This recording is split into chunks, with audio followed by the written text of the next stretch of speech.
So, good morning, everybody. Muy bien, buenos días a todos. Es un gran privilegio, un gran placer estar aquí. Y es una maravilla ser un orador porque me puedo quitar la mascarilla. Siento haber revelado mi rostro tan pronto, de forma de poderme reconocer. Vosotros os cubrís, aunque os voy a reconocer de todas maneras. Tiene una cierta ventaja usar la mascarilla. Gracias por esta invitación. Os conozco a muchos de vosotros de lugares abiertos donde esto se ha debatido antes de la pandemia. Y conozco esa relación de la economía, por un lado, que parece ser el factor dominante, la fuerza motriz de de la política, del movimiento de naciones, que va vinculado a todo ello, y va vinculado al mundo del arte, y lo vamos a ver en mi conferencia. Y esto tiene que verse y se puede interpretar como algo muy bueno, pero por otra parte como algo no crucial, no fundamental. Tenemos este proverbio que dice Inter armas silent musem, que significa algo así como, entenderéis mejor que yo con mi checo. Me han dicho que significa que en época de guerra, en tiempos de guerra, las musas se callan, porque todo el mundo se centra en la supervivencia, en la alimentación, en las cosas que hemos oído hablar. Y se prefiere esto que la danza, la pintura, que no es tan importante. No es algo necesario para la supervivencia, aunque lo parezca. Y se elimina esa anécdota maravillosa, no sé si es cierta o no, porque hay una tendencia a atribuirse a Winston Churchill, pero uno de ellos, de esas citas de Winston Churchill, es cuando llegaron con el presupuesto de la guerra a él durante la Segunda Guerra Mundial. Se estaba reduciendo todo, estaban eliminando todo lo que podían ser gastos, como gastos en arte, gastos en cultura, gastos en educación. Y entonces se eliminaba todo esto y él respondió al presupuesto: si nos centramos solo en la guerra y vamos a cancelar toda la economía porque lo que no estaba vinculado a la guerra, entonces se hubiera cancelado innecesariamente. Y es una filosofía liberal de lo que es la libertad.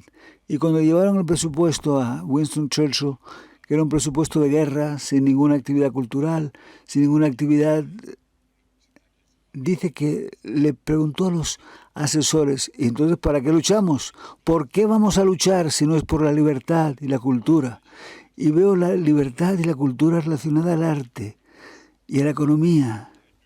Y si lo hago, y si lo hacemos todos correctamente, y si nosotros vamos a ser capaces de ver las tendencias básicas del desarrollo en ese sentido, si lo hacemos bien, esto podría darnos una idea hacia el futuro en cuanto a nuestro mundo futuro, que es muy difícil de predecir, pero en mi investigación, y he escrito un libro que empieza con la parte épica, donde hablamos que la antigüedad griega es algo donde estaban los jóvenes y es como si fuera fundamental para mí.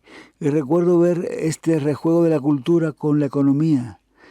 Y veo que esto se debe expandir y llevar hacia el futuro. Y voy a empezar con una pregunta muy práctica para todos. ¿Cuántos de vosotros, pregunto, cuántos tienen y cuántos utilizan un reloj de despertador por la mañana? Un alarm clock, un reloj que os despierta. Algunos de vosotros no estáis muy seguros. Muy bien, ¿y por qué no estáis seguros si utilizáis el despertador por la mañana? Quizás, bueno, suena, pero no le hacéis caso y no lo utilizáis, me parece muy bien. Pero quizás alguno de vosotros os confundís. ¿En qué quiero decir con un reloj despertador? Por supuesto, quiero decir el viejo despertador de 1,5 kilos que hace tic-tac, que tiene una campana y que tiene un martillo que golpea la campana, hay que cargarlo, ponerlo en hora. ¿Cuántos tenéis un reloj despertador? ¿Cuántos tenéis esto todavía en casa? Entonces te despertaste, ¿no? Temprano. Bueno, a ver. Entonces, ¿cuál es la confusión? ¿Por qué no se sabe lo que es un reloj despertador? Sí, por favor.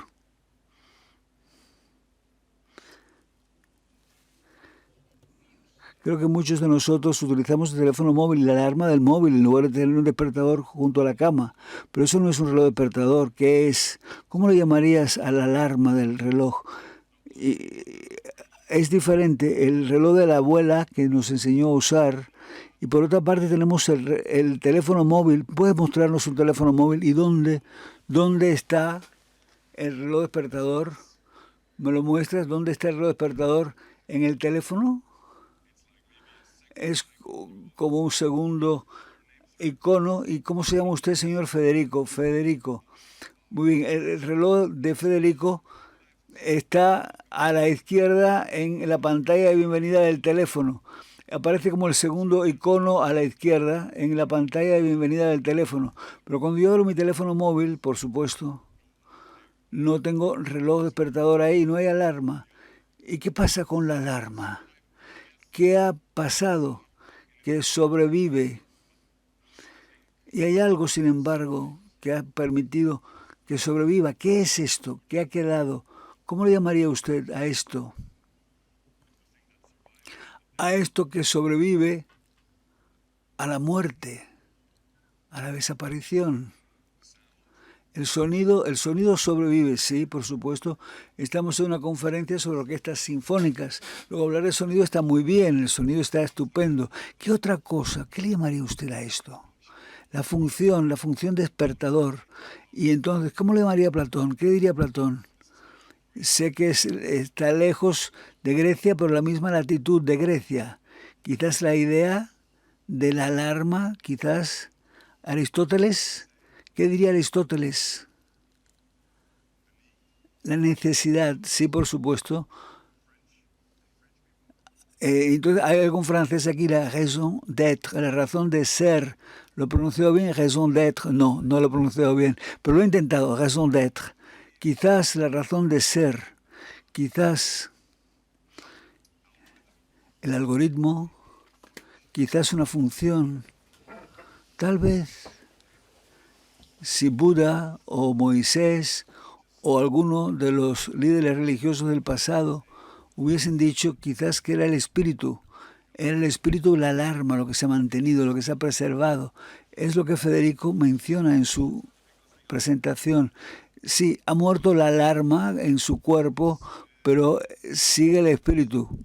El espíritu sigue ahí, la idea sigue ahí. ¿Y qué pasa aquí? The Spirit marches on, por favor, lo que conocéis, The Spirit marches on. Y entonces, de esto voy a hablar durante 30 y tantos minutos. Y esto es lo que está sucediendo ahora con la humanidad. Estamos desplazándonos, estamos yéndonos de la materia, apartándonos de la materia. La materia se está haciendo insustancial, algo nostálgico, algo del pasado. ¿Cómo le llamas a este fármaco de medicina alternativa que te da un poquito de homeopatía? La homeopatía en medicina alternativa. Lo que intento decir, y quiero hablar del mundo de lo real, que se está haciendo como homeopático. Es algo homeopático, es una rama de la medicina alternativa que nos da un poquito del veneno que nos mataba en el pasado. El trabajo físico nos mataba, era un asesino, y ahora en una forma homeopática es muy saludable. Lo haces en el gimnasio e intentamos aparentar que hacemos ejercicio físico, pero no es un trabajo, no lo hacemos para vivir, no lo hacemos 8 horas al día, hacemos un poquitín de ejercicio físico. Un buen ejemplo es la jardinería. No sé cuántos en la hermosa ciudad de Madrid os encargáis de la jardinería. La comida es fantástica. He comparado los buenos y los malos en todos los restaurantes. En las ciudades veo los buenos y los malos. 50-50 en muchas ciudades, pero aquí no, aquí el 100% es de éxito. El 100% de los restaurantes son buenos en Madrid. ¿Cómo lo hacéis? No lo sé, pero en la República Checa tenemos la jardinería. La gente dice que se dedica 2 o 3 horas, a la gente le encarga trabajar con los dedos y tocar la tierra, tocar el fango, y eso es bueno, es saludable, es bueno, está bien, pero ya no trabajamos en eso. No nos ocupamos de la agricultura. En Dinamarca es un buen ejemplo porque los daneses y la agricultura danesa es famosa hasta el día de hoy, pero solamente representa un 1,2% del Producto Interno Bruto. En 1860 era el 82%. del Producto Interno Bruto. Entonces, si lo simplifico, el 82% de toda nuestra energía tenía que ser dirigida hacia la alimentación. Hoy día, todo lo que vimos ayer, todo lo que se ve ayer en las tapas de Madrid, la cerveza, el cava, el champán, el caviar, la langosta, puedes decidir lo que quieras, representa un 1% de la energía nuestra.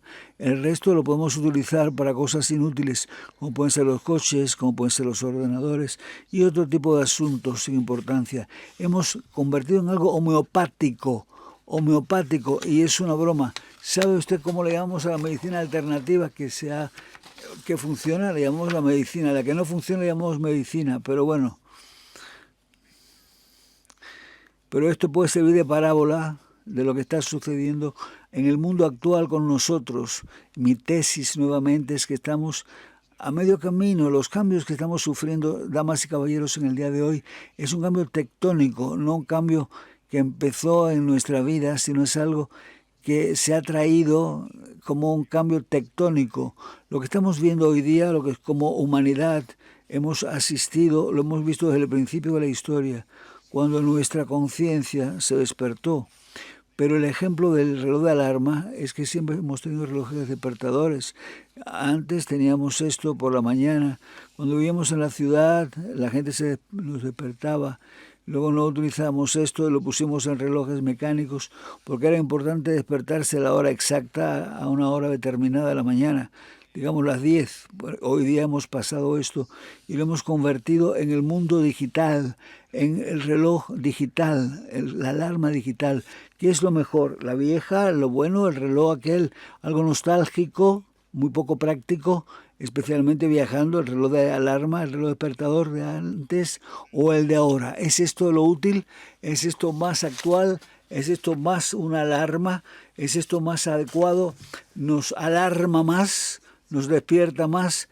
Sin embargo, es algo que aparece como, debo decir como economista, que es gratis, no te cuesta nada. También es ecológicamente algo bueno porque no requiere dedicar nada para ello. Hace falta un cuerpo, pero el cuerpo ya no está dedicado a eso. La entidad corporal es lo que ocurre, por ejemplo, es la misma dimensión cuando tienes la película, las fotos de la familia, cuando piensas en todos los libros de fantasía que leíamos cuando éramos jóvenes y cuántas cosas se han materializado hoy día sin que nos demos cuenta. Por ejemplo, Alice en El País de las Maravillas, ella tenía una bolsa donde ponía todo y esta bolsa no aumentaba ni era más pesada y guardaba todo en ello. Y a todo el mundo le encantaría tener una bolsa como la de Alicia en El País de las Maravillas, sin darnos cuenta de que lo tenemos. Puede ser un libro o 1000. Tienes un contacto o 3000 contactos y pesa lo mismo el teléfono. Realmente es como El País de las Maravillas. Hemos llegado a una situación en la cual hemos podido soñar en ello. Soñamos con ello en el pasado, en el mundo del arte especialmente. En el mundo de la fantasía se soñaba con ello. Permítaseme decir, necesitábamos algo que no hemos materializado de nuestra fantasía, de los escritores del pasado. Yo vine aquí el lunes y la gente me decía, ¿y qué has hecho desde el lunes? Y digo, he estado en 10 kilómetros a la redonda y he comido todo, he comido frutos secos, me compré estos zapatos y no importa de dónde vengo, si vengo de Praga o vengo de Zúrich o vengo de Frankfurt, pero es como Annapurna y yo me quejaba de todo. No hay dragones del pasado y lo he verificado incluso en El Señor de los Anillos. Nunca llegaron a 10 kilómetros de altura. Hubieran muerto por falta de oxígeno, por falta de aire, estas bestias, esos dragones, en diferente densidad. Ahora podemos morir si profundizamos más, porque tenemos y hemos entrado en algo en lo que ningún otro animal hubiera entrado, y se trata, por tanto, del milagro, el milagro del arte, y cuando digo en este caso el arte, va vinculado a lo artificial, la artificialidad del arte, y cuando yo quiero, de esta forma, profundizar, puedo respirar debajo del agua durante 1 hora o más, si yo me visto adecuadamente, si me preparo, si me convierto en un señor que lleva un aparato que respira. Y es lo que hace cuando hace scuba. Es Self-Containing Underwater Breathing Apparatus. Self-Contained Underwater Breathing Apparatus, SCUBA, SCV, es el submarinismo. Y de esta forma estamos viendo que vivimos en el mundo en donde ha trascendido de forma tal que ha ido más allá de las fantasías mayores de los artistas, de la imaginación de los artistas. La telepatía, por ejemplo, la telepatía es un buen ejemplo de todo ello. Nos formamos en ello con una forma ascética, con una dieta ascética. Después de muchos años de ejercicios de espiritualidad, algunas personas, los elegidos, podían mandar un triángulo a otra persona a través de una pared, lo que era un gran éxito, claro. No ridiculizarlo en ninguna forma, pero hemos logrado llevar la telepatía y yo puedo hablar con mi amigo chino y le hablo a distancia sin cable alguno y le digo más que un triángulo, le puedo decir mucho más. Entonces al inicio, nosotros como humanidad vivíamos en un estado animal. Podemos decir, podemos imaginar también cómo teníamos esto cuando éramos niños pequeños. Nuestra conciencia no se había despertado todavía. Y vamos a llamarlo una señora porque realmente quiero ser correcto desde el punto de vista del género. Podría haber sido una señora, creo que fue una señora. 200 millones de años atrás la señora estaba andando y entonces 200 millones de años atrás ella vio algo que no estaba, vio una herramienta la vio en la piedra. En el psicoanálisis de Jung lo vemos de esta forma. Y los historiadores hablan de 4 arquetipos básicos del héroe. El primero es el arquetipo de, primero que todo, llega el que lleva la cultura. El tercer arquetipo es el hombre musculado, el Spider-Man, Superman, la supermujer, el superhombre, el Catwoman, todo esto. Los que tienen dilemas, pero resuelven todo con los puños. El Capitán América es un buen ejemplo. Y esto es un estadio avanzado del héroe. En el estado final del héroe es la entidad donde lucha consigo mismo, con su gemelo, y lo vemos en el Club de la Lucha. Y entonces alguien, bueno, pues realmente si no habéis visto el Club de la Lucha, siempre lo mismo, es el mismo, el que de una forma esquizofrénica tiene esta personalidad y es interesante. Y no sé, pero hay que pensar también en estos embaucadores, en estos tricksters, que es una posibilidad. Y como economía asumimos las cosas y hago este truquillo una y otra vez, porque como tramposo puedo hacerlo. Una vez más, entonces, la mujer camina y realmente a 4 patas recoge una piedra, va caminando por el bosque, la mujer recoge una piedra y yo siempre pensé cómo le parecía en alguna filosofía, en cierta filosofía algunos filósofos propusieron que en esta película de horror el espíritu posee al hombre o a la mujer y si ves El Exorcista, entonces está una joven niña y vemos un espíritu satánico que la posee y que le hace decir cosas que no hubiera dicho y le hace decir y hacer cosas que no hubiera hecho tampoco. Y así fue como la piedra. Y el filósofo, la mujer filósofa, llegó y dijo, nosotros seres humanos somos este espíritu que poseemos el animal y hacemos hacer cosas que nunca hubiera hecho. Por ejemplo, vestirse. Y yo siempre pienso, cuando me dicen que el ser humano, cuando bebe, se convierte en un animal, me pregunto qué pasa cuando un mono bebe y entonces dice, voy a vestirme y voy a hacer cosas vestido, vamos a poner una corbata, dirá el mono cuando bebe. Y entonces esta señora, ella encontró la piedra y descubrió que si se vestía y si poseía la piedra lo estaba pasando bien, quedándose ahí en el suelo y un espíritu externo, una fuerza, empezó a obligarle a lanzar la piedra contra un árbol o contra un oso y dijo, yo soy más yo que simplemente cuando camino a cuatro patas por el bosque. Como consecuencia empezamos a sentirnos muy naturales, a sentirnos en una forma no natural, en un entorno no natural, nos sentíamos muy a gusto, más naturales cuando no somos nosotros, cuando nos podemos vestir con un instrumento, por ejemplo. Yo, por ejemplo, con el violín, yo me disfrazo y digo cosas que no hubiera podido decir con mi boca, ni hubiera podido decir con los dedos, ni con cualquier instrumento. Yo de esta forma me he visto con el violín y soy más yo cuando tengo 20 tambores y dos, de esta forma, bastones, que con esos palillos me permito hacerlo. Esto es más alarma que la alarma de la abuela. Ya lo dije, 2 ventajas.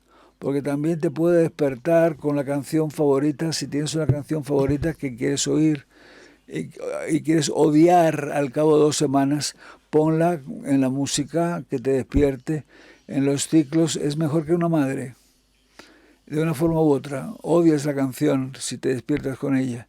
Número 2, la forma numérica digital, la alarma no corpórea, es una alarma más que la material, que la mecánica del reloj despertador.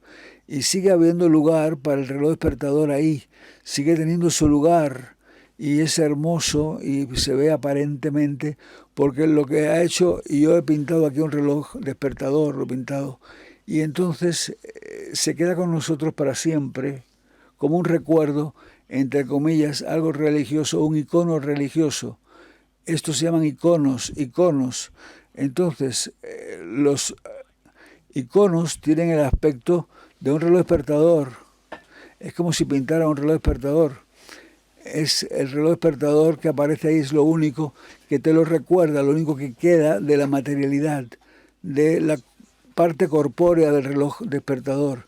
Esta señora tenía esto y descubrió que esto era mejor para cortar los árboles que sus uñas o sus rodillas o quizás los dientes. Y ella descubrió que, ella dijo, he visto en esa piedra algo que no estaba ahí. Y yo he poseído esa piedra, he poseído con mi espíritu esa materia y ya no controlo solo mis dedos, sino que controlo una extensión que no es naturalmente algo que nos pertenece del estado natural de nuestro ser. Señoras y señores, empezamos a movernos al mundo artificial porque había tantas ventajas al hacerlo. Incluso aquí en este palacio nosotros vivimos, estamos en un entorno artificial. Hay un poquito de viento fuera, pero aquí no hace viento. Hace frío fuera, pero aquí no hace frío. De hecho, en esta sala tenemos la misma temperatura el año entero, en el calor horrible y en el frío terrible también tenemos una temperatura agradable en este palacio. Nada recomendable. ¿No nos gusta esto? Nos gusta esta temperatura, creamos alrededor de nosotros un entorno, un edificio con su calefacción y su aire acondicionado. Y a veces digo que, y lo digo en horas más tarde del día, pero hace suficiente calor para estar sentados desnudos, pero no estuviéramos sentados desnudos acaso, nos sentiríamos mejor si estuviéramos todos desnudos en esta sala. Yo solamente veo esta parte del rostro y veo las manos, el resto está cubierto. Y lo mismo vosotros, como he visto. ¿Por qué nos vestimos? ¿Nos vestimos porque tenemos frío? No, es un problema psicológico. No nos sentiríamos como nosotros mismos si fuéramos nosotros mismos, si estuviésemos desnudos. Nos sentimos mejor en una ropa como esta de Fernando, bueno, no sé, es el nombre lo compré ayer en Madrid. Fernando Algo, un sastre de Fernando Algo en Madrid. Gracias a este señor me siento mejor. Me hubiera sentido mejor con una piel de vaca o piel de cerdo, en lugar de utilizar mi propia piel como piel. Me disfrazo cubriéndome. Y entonces vamos a dibujar algo que podría ser útil y algo concluyente. Desde que esa mujer tomó esa piedra, empezó el proceso de la humanidad que se ha hecho más humanidad poseyendo cosas que no eran naturalmente nuestras. Y esta mujer vio un mundo que podía utilizar. Y ella imaginaba un mundo loco, donde no había leones que nos comen, sino el mundo en el cual nosotros nos comemos a los leones, que era una locura, y por esto los psicoanalistas surgieron con el nombre trickster, porque el psicoanalista, el embaucador, vio que la realidad se podía cambiar a nuestra imagen, y ella era la primera artesana mundial, porque imaginó algo no existente, un mundo no existente, acorde al cual ella cambiaba el mundo real. Y lo segundo que se dio cuenta es que jamás podría, con sus uñas y con los dientes, ir contra un tigre. Tengo que engañar al tigre, embaucarlo, engañarlo, abriendo un agujero o utilizando una serie de lanzas o coordinando esto de una forma que hacen muchos en la caza. Entonces, coordinándolo, nos hemos convertido y hemos comprendido desde esto el viaje hacia la riqueza de las naciones, the wealth of nations, que depende de la capacidad de imaginar lo artificial, el arte y el mundo artificial. Y esto podría tener grandes implicaciones para el futuro. Y esto también significa que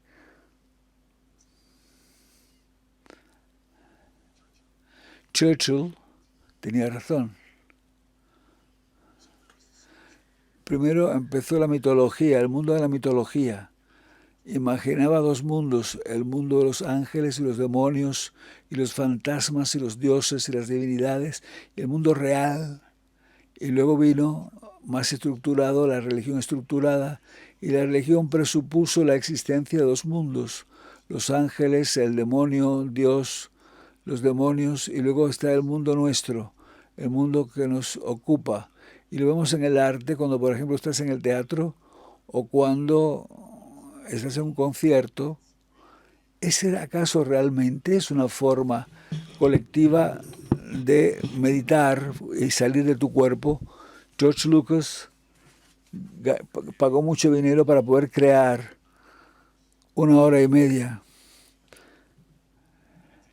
de meditación colectiva, quizás de hipnosis, no lo sé, pero incluso nadie cree en la existencia de los servidores de vida de diferentes especies, pero un par de horas podemos creer en ello, podemos creer en estos salvadores, en estos sables de luz, y de esta forma vemos que mientras más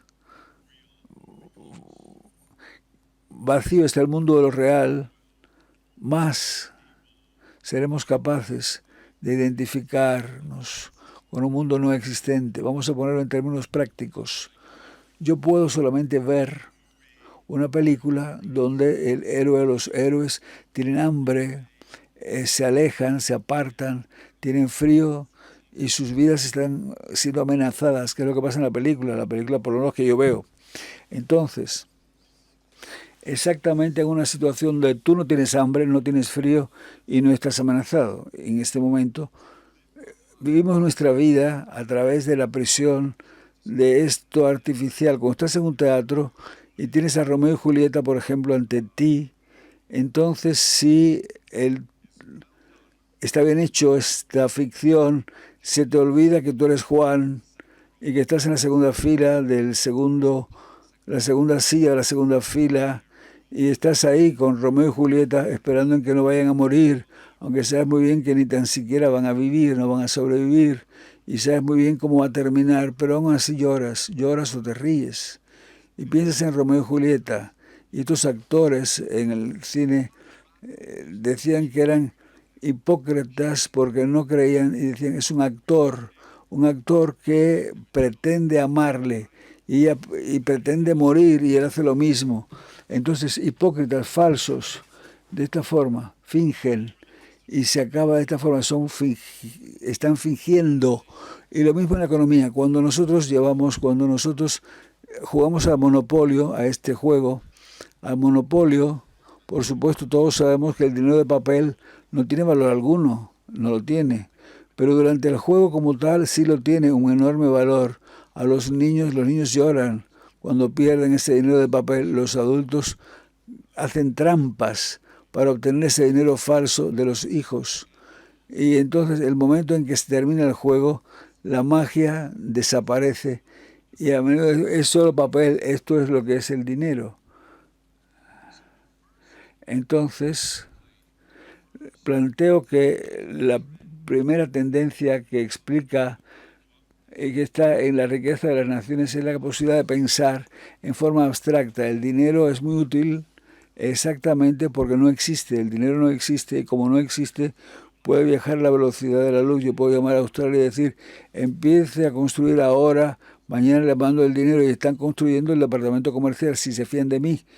Y mañana les mando el dinero y no solamente puede el dinero viajar a la velocidad de la luz, porque sabéis que lo único que puede viajar a la velocidad de la luz es lo que no tiene masa, por ejemplo los fotones. Y todo lo que tenga masa es imposible que vaya a esa velocidad, casi imposible acelerar la velocidad de la luz en el vacío. Pero bueno, el dinero puede viajar a la velocidad teórica de la luz, porque de hecho no están en una tabla periódica de elementos. Siempre es difícil explicarlo a los estudiantes. Como los elfos son más reales que el dinero, o que las brujas, o lo que sea. ¿Por qué? Porque estamos en otro planeta hipotéticamente, o estamos en el bosque en la Amazona y quizás existan los elfos ahí, no creo, pero tal vez existan. El dinero no existe, el dinero no vale, ni tan siquiera, no estaba ahí. No está hecho de átomos, no está hecho de materia bariónica. No existe el dinero, simplemente como la ley no existe. Como la democracia, tampoco existe la democracia.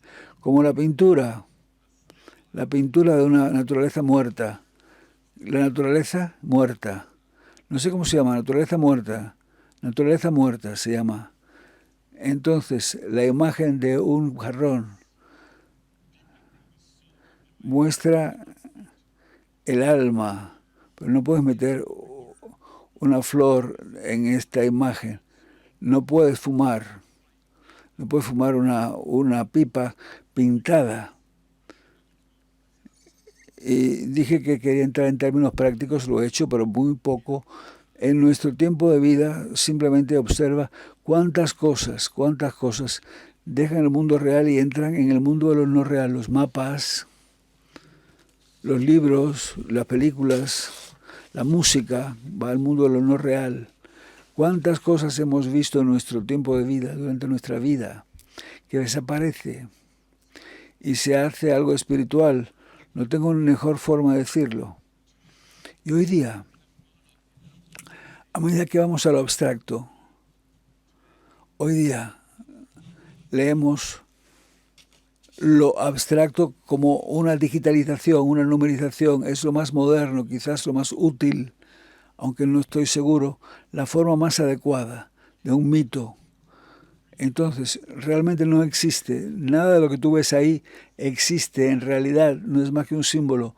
Una vez yo tenía fiebre alta, cuando tengo fiebre alta tengo alucinaciones, y entonces es buen momento para buscar cosas. Y entonces yo estaba en mi casa hace 7 años y tenía fiebre muy alta y estaba mirando en mi biblioteca real. Estaba buscando un libro que necesitaba encontrar y no podía encontrar el libro. Como tenía la fiebre dije, quizás voy a buscarlo en Google a ver dónde está. Y escribí y dije, no, Google solamente me puede ayudar cosas que no existen. El libro que existe, Google carece de sentido, no me ayudaría. Pero ¿cuántas veces necesito encontrar un libro en forma digital, en forma numérica, y vamos a ese mundo? Y era un ejemplo práctico de algo que podemos ver durante nuestra vida.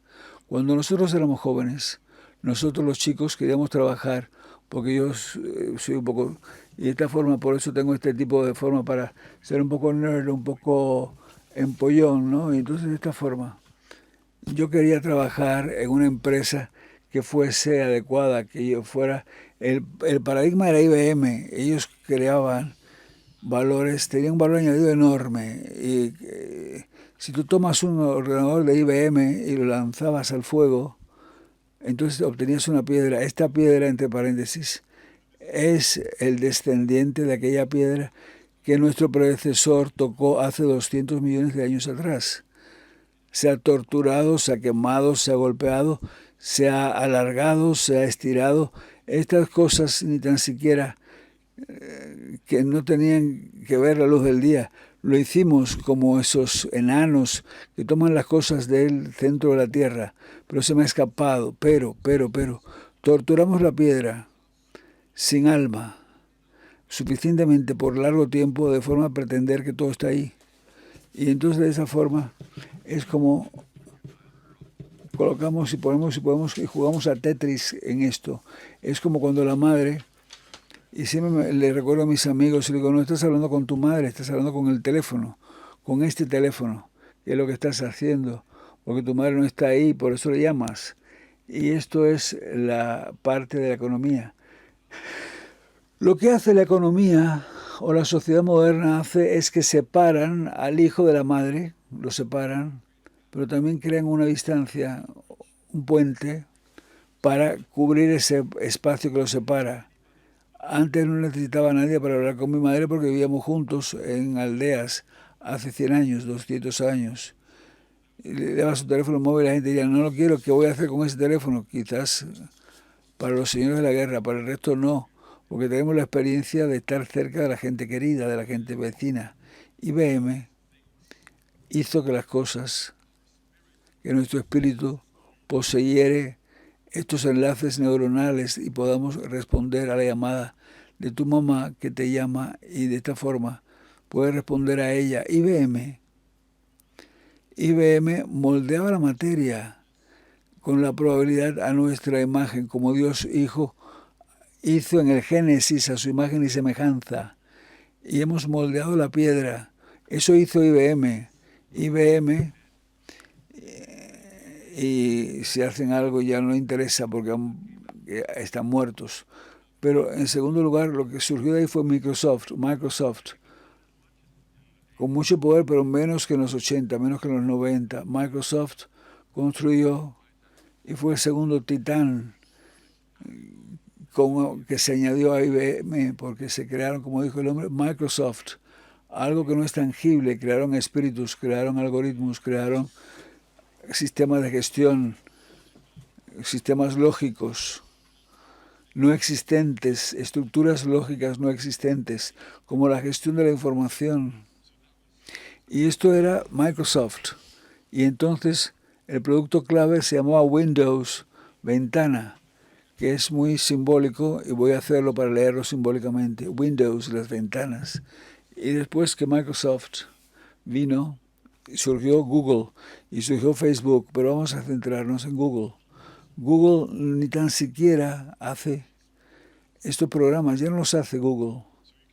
Entonces puedes ver que dentro de nuestro tiempo de vida, nosotros hemos pasado la economía o lo más exitoso, las compañías más exitosas han pasado de la materia alternativa IBM a una forma, a un nivel más alto, abstracto, Microsoft, y pasó a un nivel más alto todavía de abstracción muy sutil.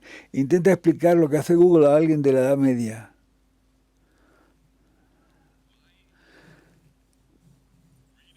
Mi lectura sobre esto, mi lectura es que nosotros somos una de las últimas generaciones que sigue gastando la mayor parte de su tiempo bajo el sol. Nuestros hijos, quienes ya han nacido en el mundo digital numérico, consideran este mundo nuestro, el mundo de los boomers. ¿Cuántos de vosotros sois los del baby boom? ¿Cuántos sabéis lo que es el hijo, los boomers? Tenéis hijos todos. Y entonces yo soy IRL, que significa IRL. ¿Sabéis qué significa IRL? In real life, en la vida real. Cuando el niño está jugando y viene el padre y la madre, les lleva de lo virtual, la nueva república de Internet, les lleva al mundo real para su desayuno. Entonces entra en este viejo estilo el mundo antiguo de IRL, in the real world, in real life, en la vida real. Se comen el desayuno, se lavan los dientes, se van a la escuela, pero su centro de gravedad, lamento que esté ya afuera, esté en lo nuevo, en el nuevo mundo virtual. ¿Qué viene después? Yo creo que Windows, ¿y qué es una ventana? Windows, y no tenemos muchas ventanas aquí. Bueno, hay una ventana arriba. Windows te permite estar en 2 dimensiones a la vez. Estamos dentro, pero también vemos qué pasa afuera. Vemos lo de afuera. Quizás vemos árboles o la gente que camina, y de esta forma el sol que se pone. Y yo estoy dentro y a la vez estoy fuera. Eso hizo Windows. Todo aquí es la realidad y este es el Señor de los Anillos. O aquí está China.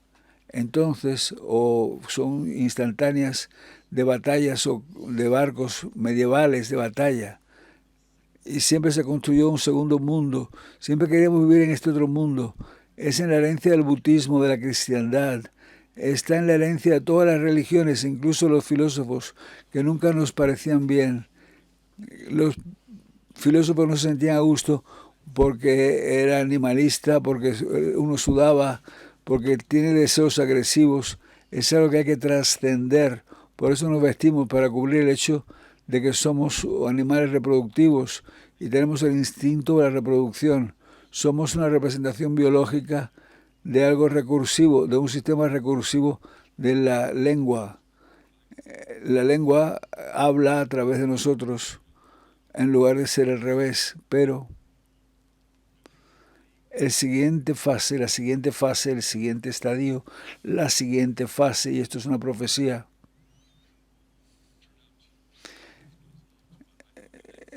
la siguiente profecía es algo, el siguiente estado, ya no será Windows.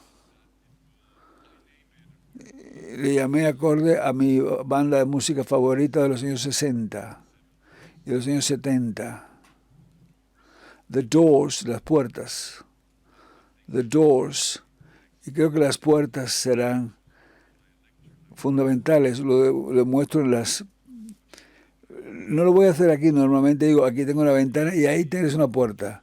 Esto es una puerta y vamos a mostrar lo que hace una puerta. Quizás lo deba hacer. ¿Qué hace una puerta? Imagíname que atravieso la puerta y me voy. Eso hace una puerta. Windows te permite tener la no decisión. Windows, pero si utilizo la puerta me voy, ya no me quedo aquí, ya me voy, ya no estoy aquí, no estoy con vosotros, me he ido. Door, la puerta. La primera hipótesis es que hemos vivido el mundo de lo real, pasamos al mundo del abstracto, el mundo del arte, el mundo del oficial, el mundo de la mitología, mitología digital, mitología numérica, la mitología babilónica, la mitología cristiana, la que fuere, pero ahora no. Ahora estamos haciendo este sueño religioso técnicamente posible. Lo estamos haciendo posible a través de la realidad virtual. Segunda tendencia, no quiero gastar demasiado tiempo sobre ello, es el ser capaz de comunicar esta ideología a una gran cantidad de personas, geográficamente, al panorama geográfico, en nuestro caso a todo el planeta. Es algo que ahora puedo comunicar a todos, lo hemos documentado muy bien en la historia de la economía, le llamamos especialización, pero para especializarnos tenemos que ser muchos, y para especializarnos hay que fiarnos, porque lo que puedo hacer es, yo puedo dar una conferencia, puedo escribir libros, y esto es todo. La empresa, la sociedad me viste, me alimenta, me da cosas para jugar con ello, me desplaza de un lugar a otro, me lleva por avión, o como intercambio de mis conferencias, de mis libros, quizás le enseña a los hijos algo sobre la economía. Algo que yo he propuesto. En Suiza es un país muy rico, pero no fabrican coches porque no se especializan en eso. Rumanía, por otra parte, no es un país tan rico como Suiza, y sin embargo sí producen coches porque son suficientes, especializados, y tienen cientos de millones de personas que se dedican a hacer esa cosa no necesaria. Y puedes crear en el dólar. Eso es algo que Ferrari dijo muy bien, que los primeros cuentistas no son George Lucas, ni cuál es el nombre de Harry Potter, no. Rowling. No son ellos los cuentistas. Tus cuentistas son los bancos centrales, porque cuentan la historia del dólar, que no existe. Y todo el mundo se cree la historia del dólar. Es algo que yo... Y me queda poco tiempo. ¿No es así? Alguien está mirando el tiempo que he hablado. ¿Alguien me puede disparar en 10 minutos? Bueno, puede dispararme en 10 minutos y acabar conmigo. Esta otra tendencia es la fanatización. Lo primero es la capacidad de creer en lo abstracto, en lo no creíble, en las cosas ridículas. Creo que lo que ocurre cuando nosotros inventamos el lenguaje fue una gran invención al inicio de nuestro pensamiento. Nosotros inventamos el lenguaje y fue una invención de alta tecnología en su momento. Cuando lo tenemos, una vez que tenemos el lenguaje, algunos predecesores nuestros, antecesores, empezaron a hacer juegos de palabras y dijeron, como frisbee, vamos a ver cuán lejos podemos lanzarlo. Vamos a ver, es divertido. Y lanzo uno y se fue de órbita, porque nos gusta lanzar cosas y ver cuán lejos pueden de esta forma aterrizar, y con satélites. Y lo hemos hecho. Eso lo hizo Elon Musk. Y vamos a ver un dragón amarillo que escupe fuego y que se coma a las vírgenes y que vive en tal montaña o cual montaña, y que solamente podemos llegar ahí si lo vestimos con unas calcetines amarillos, vamos en un solo pie y hacemos hupurupurú y llegamos ahí. Y lo puedes hacer, no en la realidad por supuesto, pero en el lenguaje sí es posible, lo puedo narrar. Estás haciendo la representación artificial de un toro y puedes jugar con esto, puedo hacer planes, puedo decir, ese toro, no puedo controlar un toro real, pero puedo controlar la imagen del toro, esa sí la puedo controlar. Entonces este mundo que hemos visitado antes en el trance religioso o bajo el uso de drogas, porque el nombre que Jimmy Morrison le dio a su banda, The Doors, venía de ahí, venía porque estaba leyendo un libro de Huxley, donde se hablaba de las puertas de la percepción, y Huxley fue el que escribió The Brave New World, El Nuevo Mundo, y hablaba de la experimentación con sustancias psicodélicas, o cuando realmente estás viendo Romeo y Julieta, o cuando estás leyendo un libro sobre algo, y si el libro es bueno, simplemente por un segundo lo sabéis, y por eso leéis libros, se te olvida que eres una persona en Praga, y que tiene 2 piernas y una nariz, no se te olvida. Estás en un momento Huckleberry Finn, y te conviertes en Tom Sawyer, y estás jugando y estás haciendo ese tipo de comentarios, se te olvida tu personalidad, se te olvida que tienes un cuerpo sin la parte esotérica, pero tienes una experiencia extracorpórea cuando escuchas la música durante 1 hora y media. ¿Qué es la música? Mi hijo, por ejemplo, que es muy técnico, me dice, no me gusta la música. Digo, ¿por qué? Me dice, porque otras personas me pueden influenciar con su estado anímico y no quiero que me influencien ellos. Les digo, pero los edificios te hipnotizan. También vienes aquí y yo me siento hipnotizado en otra forma, en mejor manera, gracias por este nivel de una experiencia maravillosa, una hipnosis positiva. Si estuviera en un hotel en el sótano, entonces ¿qué pasa?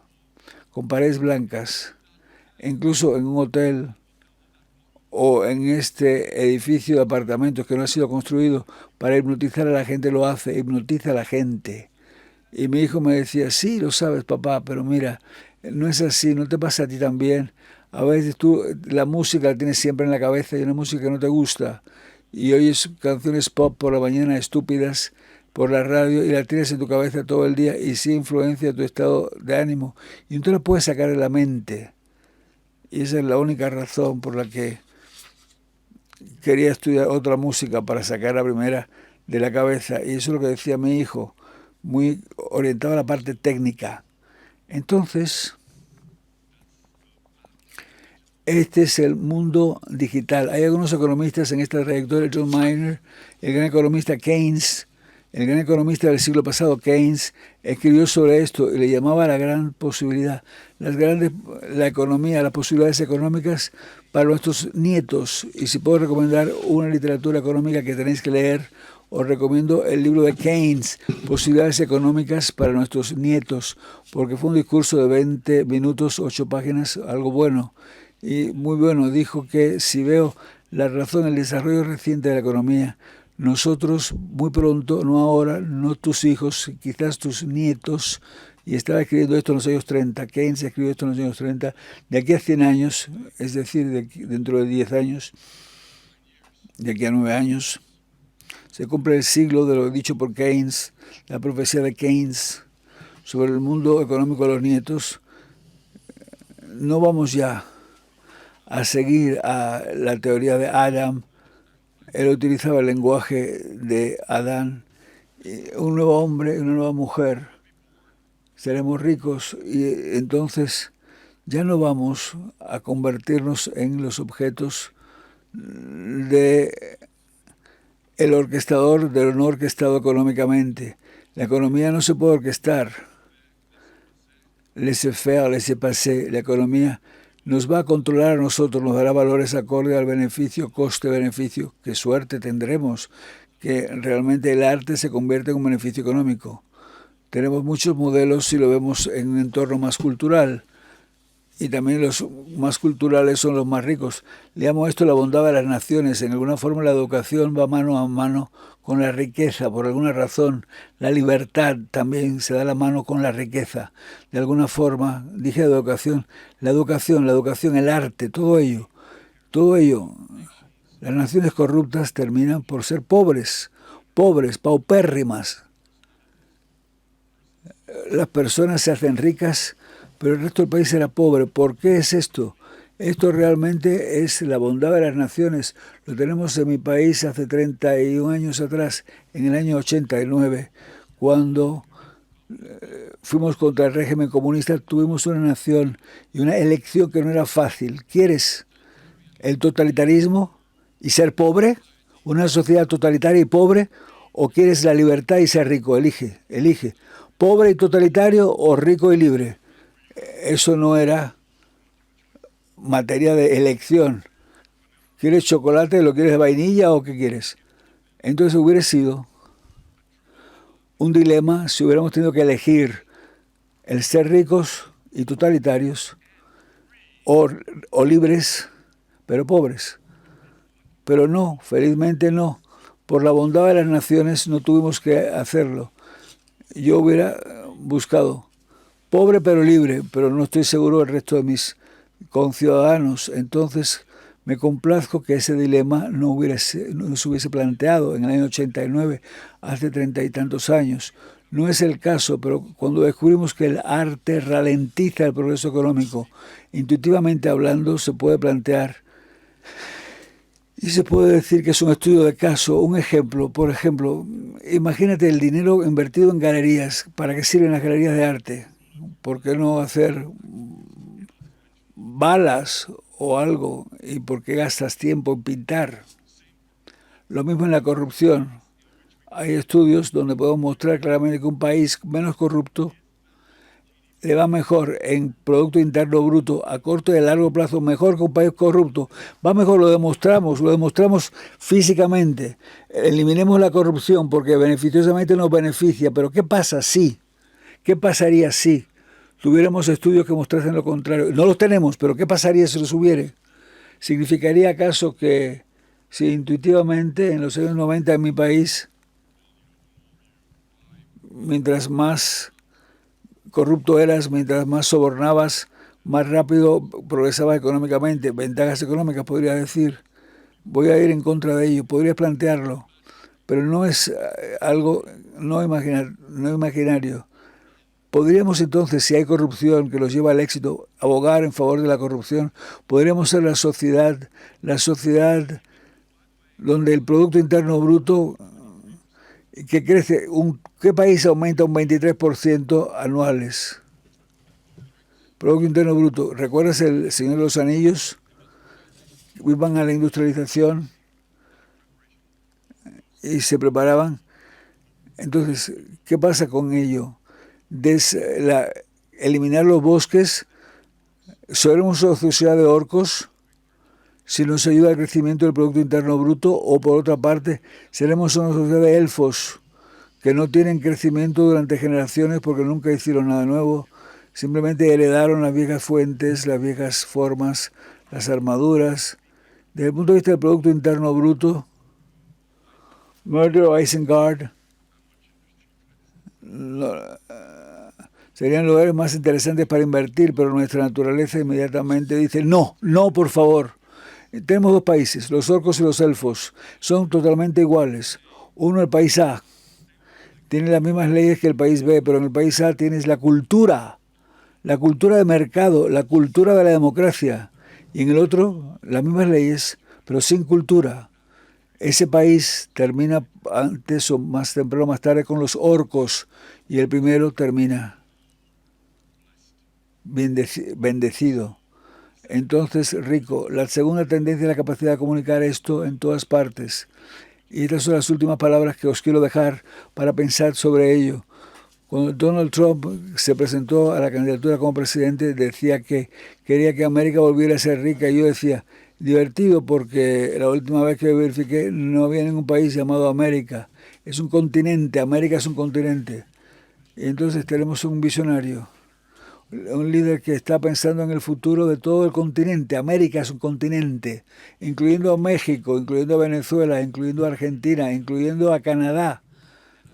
Y yo dije, muy bien, este señor hizo un Freudian slip. Cuando dice la verdad sin querer decir la verdad es un desliz freudiano. Entonces, él quería decir Norteamérica, dijo América. Y lo que él quería es convertir a América en un continente. América como continente volverá a ser rico, todo el continente. Y creo que alguna vez llegará un líder que pedirá que votes y que tus hijos voten para mejorar el mundo completo por primera vez. Os deseo que paséis una conferencia maravillosa. Mejoremos el mundo. Gracias.